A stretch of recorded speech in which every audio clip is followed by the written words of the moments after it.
Hello fellow leggers, you're joining us for another Anybody Have a Map.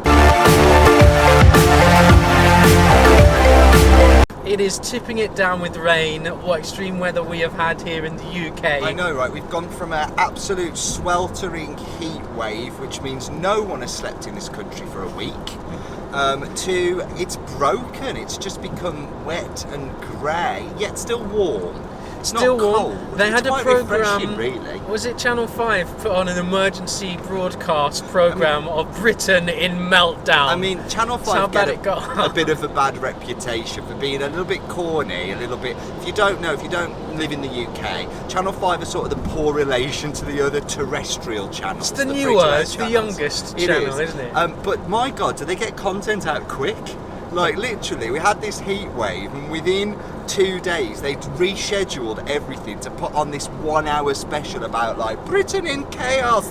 Transport networks have gone to rubbish and can't get anywhere and all this stuff. But, I mean, props to them, because that's great scheduling, isn't it? That's talking about things on trend. Now, talking about things on trend... Well, we are going to the theatre. We're going to the theatre, guys. That seems to be quite a trend for us, doesn't it? How we get out and about. Well, you haven't heard from us for a while, leggers. It's been quite busy for us work-wise and with the summer holidays. Yes, with the little leggers. But we are still here, and we've got plenty of theatre booked in. We do. So do stay tuned. Make sure you hit subscribe to know exactly when our latest reviews are coming out. But this is Anybody Have a Map, so this is about chatting about theatre-y things rather than seeing theatre shows, right? It's not just chatting, Legger Simon. Oh, is it not? No, because something happened with the amount of likes we received on our last video, Legger Simon. Okay. So if you don't know, Legger Nathan thought it'd be a great idea for us to do a real James Corden carpool karaoke, and if we got 100 likes on the last video, that we would sing for you. And at the time I thought it was a good idea. Yeah. I'm actually beginning to like go, oh no, what have we signed ourselves up for? Good, I had that before you, and yet you wouldn't listen to me. I am literally now terrified. Okay. It was a good idea. Because we've got 119 likes as of this moment. 119 crazy people. Committed to singing for you. Now, we've got a song in mind for the first one, but it'd be really interesting to know what you want us to sing. So leave us a comment down below, because if the first one's a success and you manage to get through it, I mean, subscribers will probably drop off like an old scab, to be honest. But we'll see. This is for you die-hard leggers. Yeah. Who just want to see us humiliated. Let us know down below in the comments, because we've struggled to find any decent male-male duets. I still think we should do Anita and Maria. Oh, a boy no! like that would kill your brother. Don't give it away. Don't give it away. But yeah, I think song. If we go a bit hammy, that's not a bad thing. Yeah, I'm thinking then, comment below your song and have a look through Leggers, and if there's a song you like that comment, and we'll see which songs get the most likes. Which comments suggesting songs get the most likes. Because if it wasn't complicated enough. Well, it's the only way I can think of doing it, Leggers. Or we have a poll at some point, but we're not going to sing in this one. We're going to rehearse like crazy. Practice. The pressure's on, man. It's giving me the sweats already. Just thinking about it. It was a good idea at the time. And then we will sing in a future video, probably the next one. These no, come out I think about we have every to 2 be weeks. sure, because we've teased this out for long enough. So next, volume 9 of Anybody I'd start Have a to get annoyed. Next one. Too many carrots dangling. Yeah. Next, Anybody Have a They're Map? not going to be as annoyed as when we butcher their favourite song. Like, that's going to make them more annoying. Okay, so maybe think about that in your song choice. Which song do you hate that you really wouldn't mind us? It can't get any worse for you. Getting a machete to. Yeah. So let us know down below. But let's talk about some of your comments, because once again, thank you so much, fellow leggers. We've had some great comments. We do read every single one of them. All of them. We don't, thank you. And we do react and we give you a little love. So please leave us a comment for some love back. But we don't always get time to reply. But we try. So I can't even keep on top of my emails. It's true. We love all comments. Yeah. Even those comments when people are being... When we're getting trolled. That's the way to do it. Getting trolled. Even when being trolled, we own those comments. It's the only way you can do it. Because we do get trolled. Wear it like a proud badge. Really? Well, come on, bring them on, people. Do you know- Not that I'm inviting that. Oh, thanks. That doesn't then We're mean gonna get a load you know, of abuse now. But you've got to roll with it, right? Well, yeah, because it's par for the course. It's the territory, really, isn't it? It's what happens on YouTube. You get trolled. Everyone knows that. There's a great song called "Love You Haters." Can't remember who it's by. Google it. Put it into YouTube. And there's a thing about internet trolls. Great song number. Might be a couple of dancers in you recognise from London's West End, actually. So have a watch. I love that. Look it up. So great comments. Richard Bayton comments a huge amount on our comments. Richard. We love you, Richard. You're so kind to us. And when you found out we'd hit the 100 likes, you said, "Sing my angels of music," which made my day, thinking, you've no idea how bad this is going to be for you. But thank you so much for your comment. You also mentioned, because we spoke last time about movie musicals and stage adaptations, that you think Chicago works equally well for stage as it does for screen, but for different reasons. So they both use different mechanics to sort of draw you in. The stage version of Chicago, have you seen it?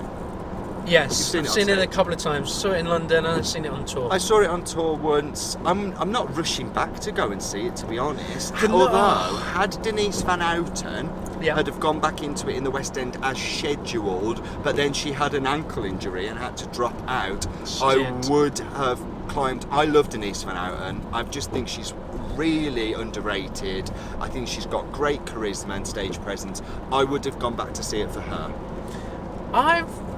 I think I've only seen Denise Van Outen in one thing that we saw at the Curve, which was her one-woman show. Yes, she I did do don't- a one-woman show. Yeah, I don't think I've seen Can't her. remember what it was called. It's kind of had pop songs in it, Yeah. 80s pop songs in it. Yeah.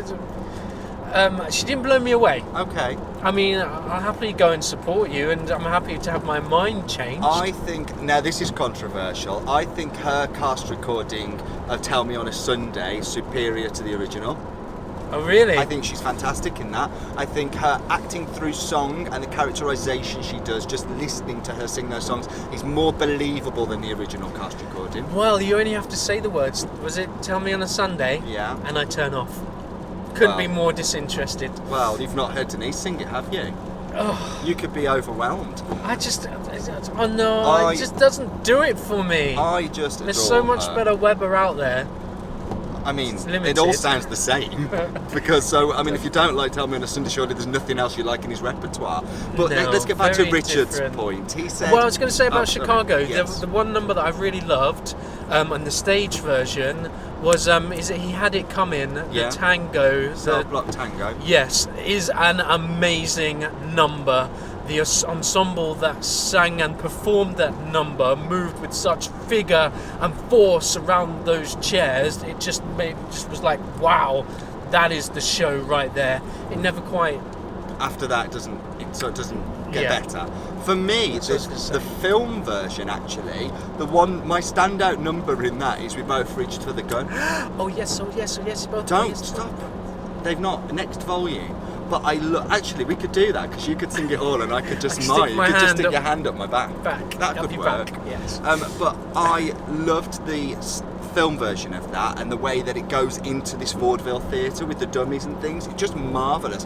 One thing I can't forgive is, although I love Christine Baranski, I think she's an absolute marvel. Right back to the Sybil days, I love Christine Baranski. She plays Mary Sunshine in the film version, but in stage it's always played by a man. But they And can you took never that forgive out. them for No, I having think that it's gender wrong. swap? I think it should be played by a man. Absolutely, I think Fosse would be, good old Bob would be very Wouldn't disappointed. be happy. Yeah. But let's get back to Richard's point, shall we? You've Hey, sent us Richard. off on a tangent there. But he says the stage version works because it has this kind of mechanism of drawing you in as if you're in the seedy jazz bar and it's being played out for you in that setting, and sitting in the stalls you do feel you're in that world. Now the film version takes place almost entirely in Roxy's mind, so you're drawn into her imagination. That's how the staging there, and for both of those reasons it works well, because they've acknowledged their limitations when it comes to putting something on screen, and you can't invoke an atmosphere if you're just sat in a cinema, right? You have We're to think of a talking different about something mechanism. else around this in a little bit, aren't we? Are we? Yes, we are. Okay. Yes, I remembered. There's another film reference coming up to a film that is coming up Leggers, that had its trailer released this week. Okay, we'll talk about that a bit later. Yeah, signpost to that. We've touched on, so thanks Richard, we love you as well, we love all your work, so thank you, keep it up. I want to move on to Tom MJS89's comment about stage and screen. Mamma Mia, infinitely better on stage than it was, infinitely better, I've mucked this up, infinitely better on film than it is on stage. There's a link here, because Christine Baranski's in Mamma Mia film as well. Whoa! So, I would, never seen it on stage, have you, Mamma Mia? Again, you say those words, Mamma Mia, I mean, and just I an instantly ABBA turn hater. off. They're the greatest I know the band. I songs. love I don't ABBA. know I think why they're one I've of not. the greatest groups ever. Is it worth they were seeing? far ahead of Mamma their time. Mia? Now, Mamma Mia on stage, from what I understand, is a single set. There's no set changes. It's a single set. Everything happens on this piece of Greek island, Travernia hotel-y thing, and nothing moves. But with the film, you've got Greece. You've got these sweeping landscapes and beaches and sea and You boats. like the film, right? Yeah, I do like the film. Okay. I mean, I love ABBA, I love their music. I think the film is carefree, campy. I went with my best man Sam to see it at the cinema, and he likes musicals, but he's not an aficionado, and he just was grinning from ear to ear. I think it's a joyous film. It's not going to break any, it's not completely revolutionary, but it's good fun. The little leggers are fans of ABBA, so maybe we should look at trying to get... I've trained them well, guys, in Part of spite their of you. Part of their training was, I'm going to make ABBA fans out of these young people. I have succeeded. So yeah, thank you Tom MJS89, who also says that Dreamgirls is better on stage than on screen. Oh, what are your thoughts on that one, Leggers? Yeah, let us know what you thought about that stage adaptation. I mean, Jennifer Hudson won the Oscar, Beyonce's in it. I've never seen the stage version. I think I've seen some of the film. Couldn't get through it, guys. Wasn't that interested. It's a bit of a thing, isn't it? When it's on, you know, when you're in the theatre, you sort of feel you've got to sit and watch it. There's no escape. There's no escape. Whereas if something starts to lag in the film and you're at home and it's on DVD, you switch it off and forget it exists. You go to bed. You go to bed and Whereas forget if you've about paid it. a substantial Put amount of something else money on. and you've made your way Feel to like the you've theatre, got to stay. you're gonna stay for better or for worse. Absolutely. Now, I'd also mention Reese, controversial, has said, we mentioned this last time, School of Rock needs to go, according to Reese. Bye-bye School of Rock. Starlight Express into the Gillian Lynn. What do you think about that space? I think it's a good space for it, right? The old New London Theatre. I don't know. I'm so undecided on this one. I want to Starlight see Express has Starlight. had its day. No, it hasn't though. It hasn't had a revival in London for a long... Does it has it need ever had a revival No, in London? it's never had a revival. I mean, you go to did- Germany and see it, because it's got a custom-made theatre there. Yeah, it closed last week practically in timelines of theatres. Do you know what I mean? What do you mean? Like, it wasn't that long ago that it closed. What was it before? Was it Wicked, the Apollo? No, there was Where was things that? between Starlight and Wicked, because wasn't Bombay Dreams in that Oh theatre? my goodness, I There was saw a that lo- as well. There was that lot, there? Yeah, and I'm sure, what's the Billy Joel one? Moving On? What is it? Which one's Yeah, that? it's The just Billy a- Joel yeah, yeah. musical was What's in that there. called? Yeah, What's I the know name what of the you Billy mean. But that was in that theatre. Was so there it? Yeah. So it wasn't like Starlight was out. I'm Wicked sure it's was been in. there for a lot. There are I'd shows say that no have to been Starlight. revived a lot within a lot quicker succession than that. And why are There's- we reviving something? We're going to see Equus today. Why don't we bring something new out? And that Sorry, had a carry on. production with Daniel Radcliffe. It did. Not long, so much closer together, these two productions, than Starlight, and no Starlight now. New plays have been performed all the time. But new musicals I don't think are performed on as big a ratio, surely. Well, we've got Big coming. Okay, We've got good. I'm we've glad, got a new Prince musical. of Egypt. Based on a film, there's nothing original there. Even big Well, as that's well as a big, musical. yeah. No, this isn't good So enough. you're talking Where about is the original core? musical? No, I'm an original musical.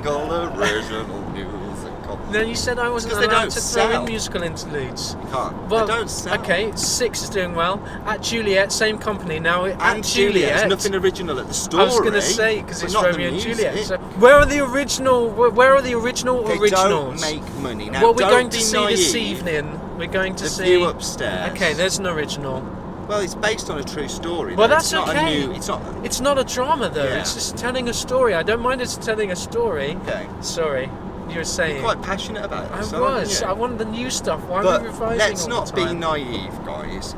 Theatre is there to make money. If it didn't make money, it wouldn't exist. If these producers weren't lining their pockets, then it wouldn't be happening. And to take a risk on an unknown commodity is a big gamble. And do people want to risk their money? It's like red and black. How much money are you going to put This on is that? way too big a discussion. How It long are is. you going to give me to talk about I'm this? not, 'cause Are you we're going to half- give me 60 seconds? Go or on then, less? 60 seconds. I had a really good conversation I'm with counting someone I've this got to week watch. who does theatre within the criminal justice system. Because you're saying that theatre is just there to make entertainment. The chap I was talking to, the big Commercial CEO theatre. We're talking about London. of I'm a not talking company. about your No, fringe. I'm talking about theatre. He doesn't even do fringe. He Okay. says that actually theatre belongs to the community. That's what it should be. And theatre is wrong when it is just there to serve the elite middle class people who can pay for it. That isn't what theatre should be. And how he applies it to people in the criminal justice system, how it can access people and tap into people's social learning and affect people and make people change and consider futures. There's just so much more to it that I don't think theatre is just for entertainment. That's when it's wrong.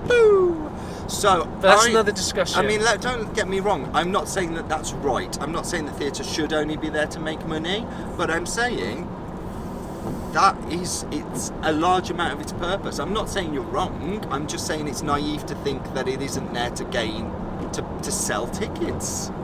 Okay, I'm moving on. Let's move on before we argue.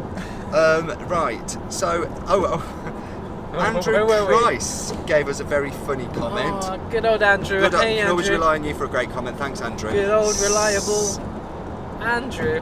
Old. But Not it's going to a thank song. you for that, is he? No, it's the song. Oh. I wasn't just saying that. I thought you were just calling him old. No. I'm so sorry. But he mentioned that it was an absolute travesty that actual cats should be overlooked for playing the cats in Cats. In what way, Mega In Simon? the Cats movie, because Explain some you've more. got some talented pussy out there, right? And it ain't in Cats. It's just actors and actresses pretending to be cats, and that's the weird thing, is they're pretending to be cats, yet they've been digitally altered. We've seen the trailer, guys. I'm sure you've all seen the trailer. What did you think What of the did trailer? you think of the trailer? Now, for me, I can't ask any questions that haven't already been asked, like, Such as? why do they have human breasts? Because I really, you know what I'm singing in my head? For memory, I'm singing memories all alone in the moonlight. I'm singing that in my head because they've got human breasts. Furry ones, but furry human breasts. Oh my goodness! Where are the six Okay. nipples? Where's the authenticity, guys? They are actors, right? You know this. I know They're not this, really cats. but they could have superimposed out their tits. But they haven't. Mega Simon. They haven't. But whoa! Doesn't this go back to the How whole diversity thing? How Like, far do you want to make? you know them- they're cats, right? And cats don't sing. but they're not cats. You know that They- cats don't sing. Exactly, they're people pretending to be cats. Okay. Anyway, carry on. Fundamentally, I'm struggling Dress with was the the last concept. thing I was thinking of. Scale was Okay. another thing. So scale seems all over the place. They've built these big sets up to make them look more cat dimensions. Yeah. Yet in the trailer, it'd be good if you could put a bit of the trailer in here, but that's too much editing for this video. So now go and look at it yourself. In the trailer, Rebel Wilson catches her hand in an oversized mousetrap. Well, Yes. surely to a cat. Her paw. Yeah, her paw. Surely to a cat, a regular mousetrap is about the right size, right? Like, it's not big. It's not like this massive thing. Compared to a cat, if a cat put his paw on, it would come down and snap it. Yeah, but it's tiny, a mousetrap, and hers is like this big comedy mousetrap. And I'm like, what's with the scale? The knife and fork thing as well. She holds this knife and fork, and it's like, they're bigger than her head. They're up here. I was thinking, you put a knife next to a cat's face, it doesn't stick up like up to the. I don't get it. And So you have scaling issues. the main issue I have is Judi Dench is wearing a fur coat.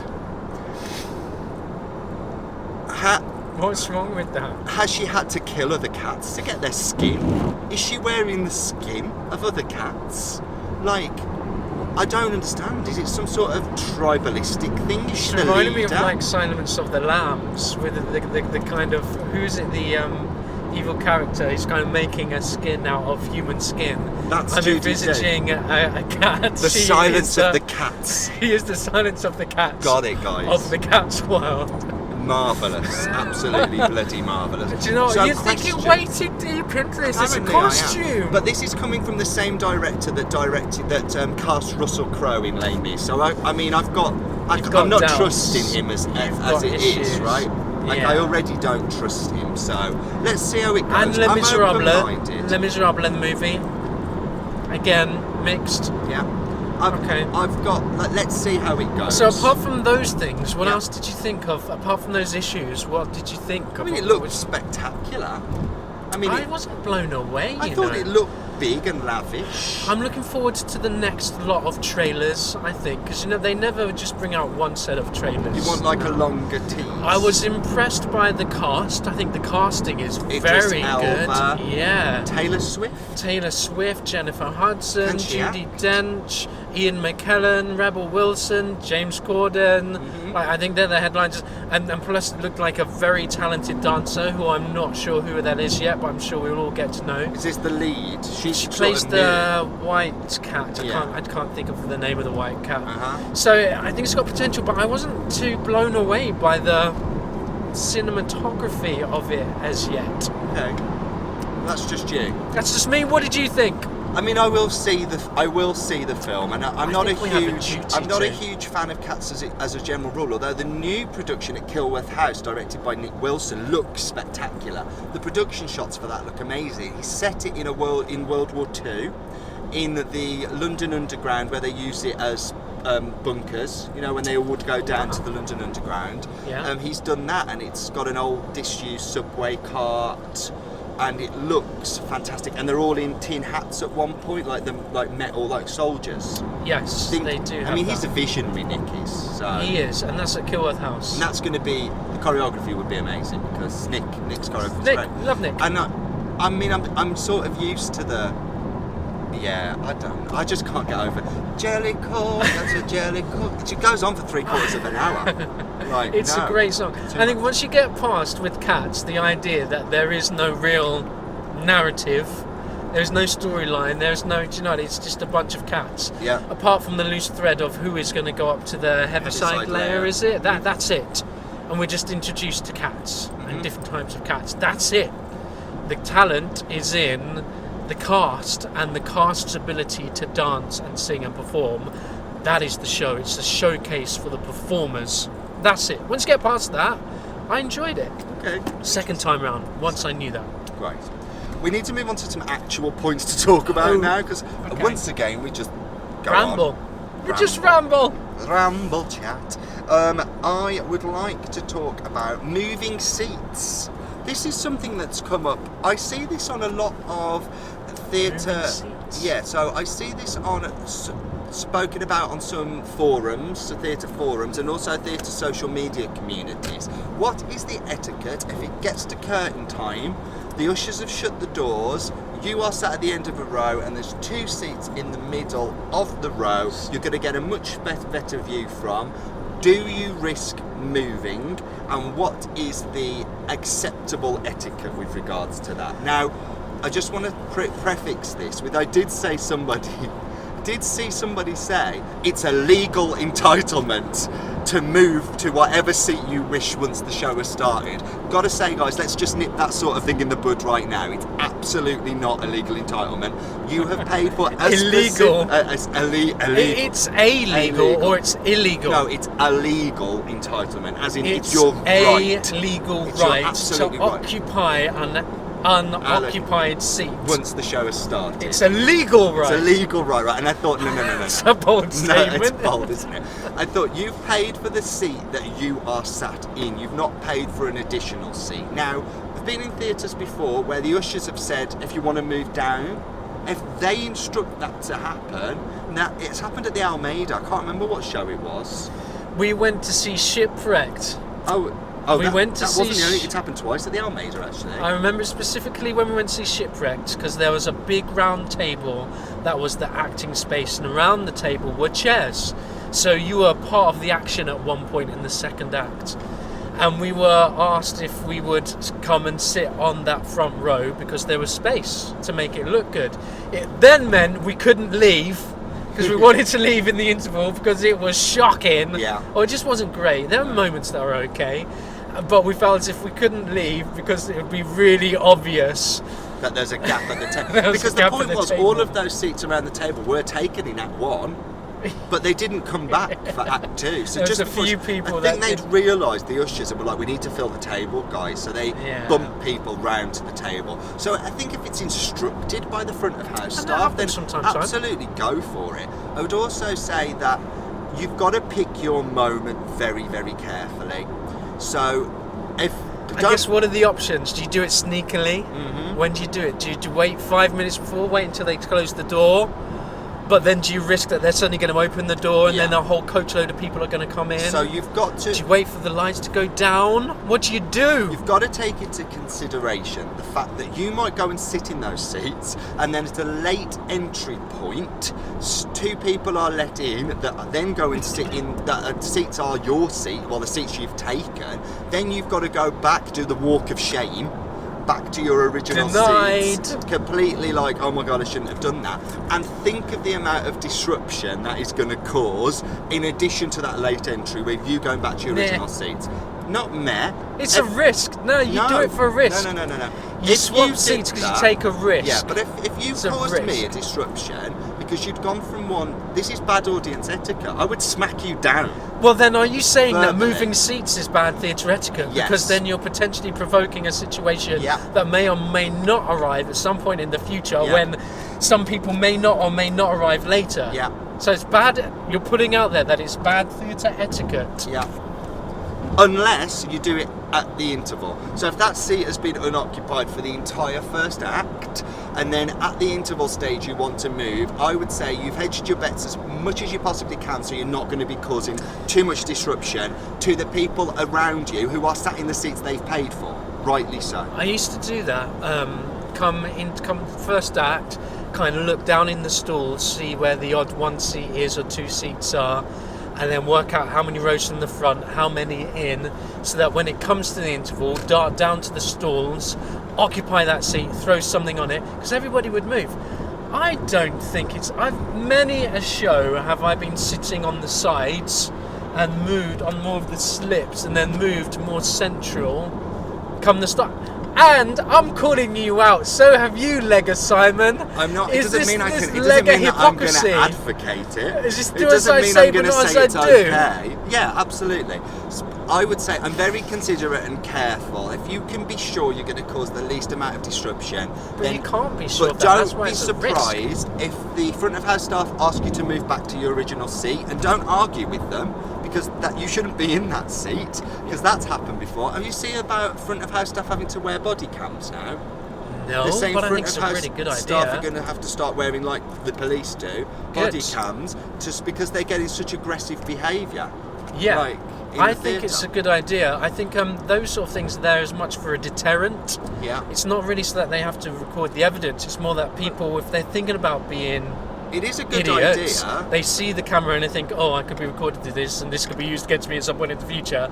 I better pick up my ideas and do what they're saying. It's a good idea, but it's representative. But don't you think it's just a real shame that we've come to that part, that our society has come to the stage where front of house theatre team members are potentially going to be threatened?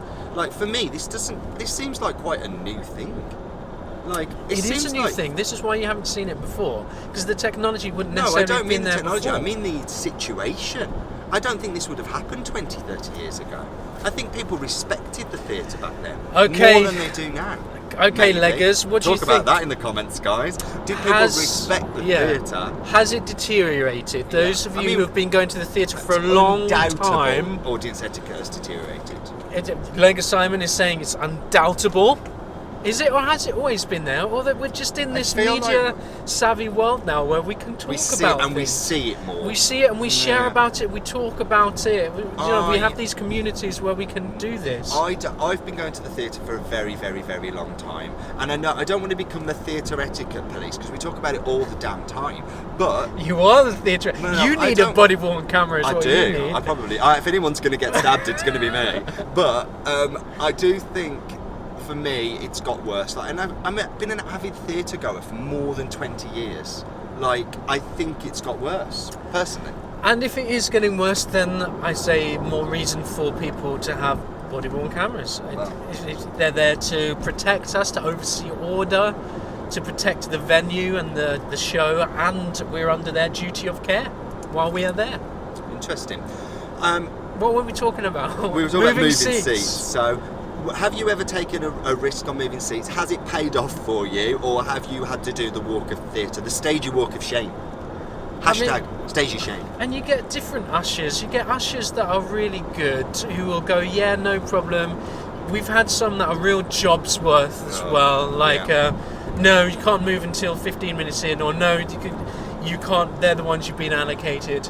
But it isn't. I think you're absolutely right. It's not illegal, right? At all. You don't have a right right to do it. You pay for the seat you're allocated. Absolutely. It's at the venue's discretion. It's there in the black and white and the small print. Yeah. If the venue want to kick you out even after you've paid a ticket, that's up off to of them. Their own discretion, that's entirely up to them. Yeah. We are completely at their mercy. You are at their mercy. You are in their space. You don't have an automatic entitlement to anything.